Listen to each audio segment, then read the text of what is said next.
இப்படி நவீன ஆராய்ச்சியாளர்கள் இவ்வளவு சிரமப்பட்டு கண்டுபிடிச்ச இந்த ஒக்காப்பிய 2500 ஆண்டுகளுக்கு முன்னாடி வேறு இடத்துல வாழ்ந்த ஒரு நாகரீக மக்கள் தெரிஞ்சு வச்சிருந்தாங்கன்னு சொன்னா நீங்க நம்புவீங்களா?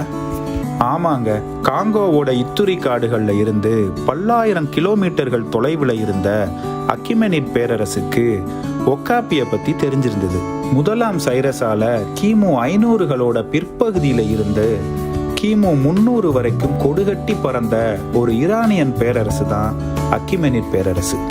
இதோட எல்லைகள் இன்றைய ஈரான், ஈராக், வடக்கு Saudi Arabia, Jordan, Israel, Lebanon, Syria, பண்டைய எகிப்து மற்றும் லிபியா வரைக்கும் பரவி இருந்தது. இன்றைய ஈரான்ல இருக்கிற வரலாற்று சிறப்பு மிக்க பெர்சிபோலிஸ்ல தான் இதுக்கான ஆதாரம் இருக்கு. இந்த இடத்துல முதலாம் டேரியஸ் மற்றும் செக்சஸ் காலத்துல அப்படனான்னு அழைக்கப்படுற ஒரு பிரம்மாண்டமான அரங்கத்தை கட்டுனாங்க. இது ஒரு கல்லாலான அசாதாரணமான கட்டடம்.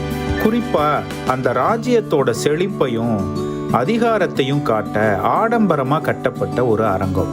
இங்க உள்ள சுவர்கள்ல நிறைய அலங்கார கலைநயத்தோட செதுக்கி இருக்காங்க. அப்படனாவோட முகப்புல இருக்கிற புடைப்பு சிற்பங்கள் பெர்சிபோலிஸோட மிகவும் பிரபலமான அம்சங்கள்ல ரொம்பவும் முக்கியமான வரலாற்று சான்றுங்க. இதன் மூலமா அக்கிமெனிட் ராஜ்யத்தோட பன்முகத்தன்மை, அதிகாரம் மற்றும் கலாச்சாரத்தை நுட்பமா குறிக்குதுங்க. இந்த புடைப்பு சிற்பங்கள்ல அக்கிமெனிட் பேரரசு முழுமையிலும் இருந்து பிரதிநிதிகள் மன்னருக்கு பரிசுகளை கொண்டு வந்து தருவது மாதிரி சித்தரிச்சிருக்குதுங்க.